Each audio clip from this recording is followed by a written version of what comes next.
Hi there. In this video, I'm going to talk about the File Explorer tool of the cPanel. So, you purchased any of the hosting service from your host provider such as GoDaddy or Namecheap, you would be given a URL to this screen, and this is called as the gateway to the cPanel.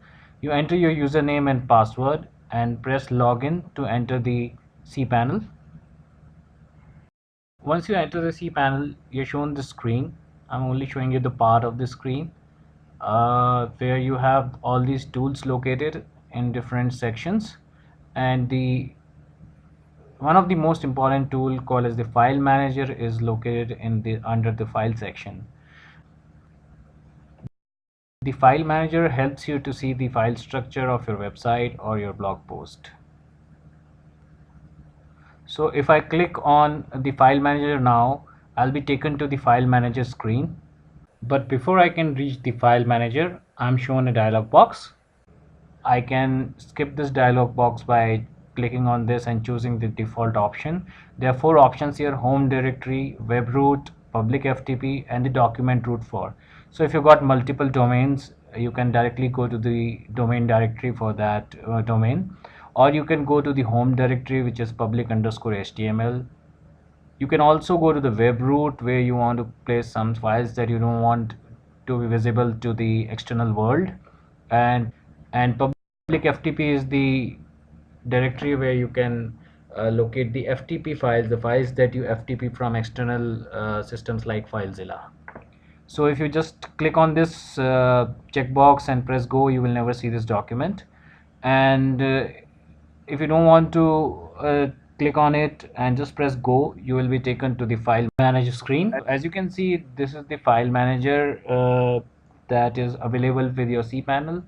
There is the top section where you can search for the file, and then there's a section called as the toolbar section where you have a lot of buttons to do things like creating a new file or a folder or edit the code or something like that. On the left hand side you have this path, so you can type in the path if you already know and press go, and it will take you to the appropriate folder, or you can just go down and check out your folder. So for example, I want to go to public_html and edit a file over there. So I'll go to the public_html now, and it will open a folder list. I will just find my right folder. I'll just keep going down into the folder list.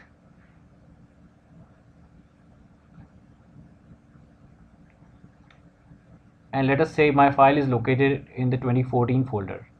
So I click on this and the right side changes to bring me the complete folder list and the files located in the folder. Now if I want to go to the functions.php, I can search here on the right hand side, or I can just find it by name. These are nicely sorted by the letters, so you have archive.php, author, and then C after A, and so on. I'll just go to the functions.php and show you how to edit a file. So to edit a file, all you need to do is click on it, which selects the whole row, and you can do multiple options now. Now you can delete this file, you can edit it using the code editor, or you can rename it, change the permissions, or just view it. So I'll just go to the code editor. So by selecting the file first and then going to the code editor, I'm shown a dialog box which gives me a warning to back up the original file before converting character sets.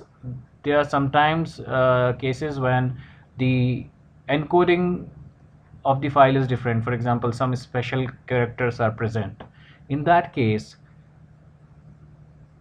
I have a lot of options, but most of the time the default is UTF-8, which is presented here to you by default. All you need to do now is to click in the edit button. Once you click this edit button, you are taken to the screen where you have this path of the file or the top, the encoding, and then you have this important button called as save changes. So you can always go to this file and just change any code if you want to add any additional code,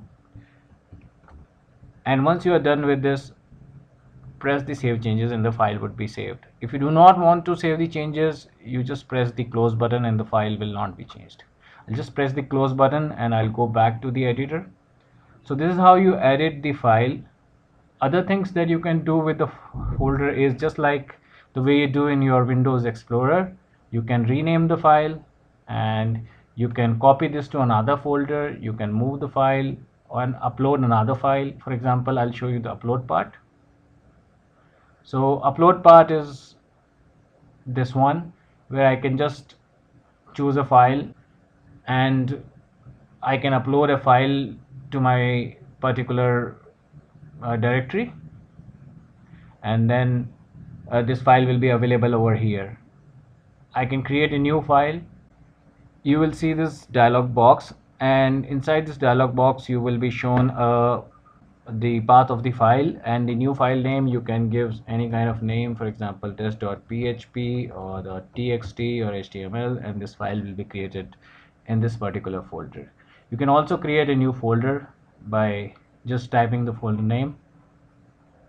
You can copy the file to another location, so it will ask you for a location. So how to find its location is just navigate to that folder and you have this location displayed on the top.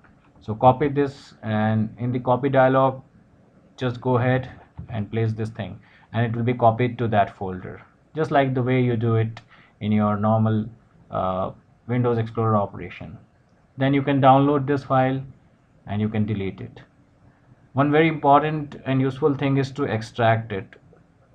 Sometimes what happens is that you have a zip file, and zip file is uploaded to a certain folder by using this upload functionality that I just showed to you, and you can extract that zip file by pressing the extract button, and it will bring out all the files and will store in your file folder structure.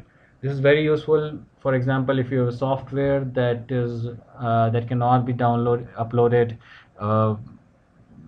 by any external site and you have to do it manually, so you just upload that zip file and click on the extract to extract the contents of the zip file. Opposite to that is the compress. You just take a folder and click on compress, and then it will be compressed to a zip file which you can easily download by pressing this button. So when you click on this button, you see that this is downloaded right here in your download folders. You can also change the permission of individual files by going to the change permissions, and then depending on the kind of permission you want to give to the files, you can always do a change permission. If you want to search for the file, for example, if you want to search for functions.php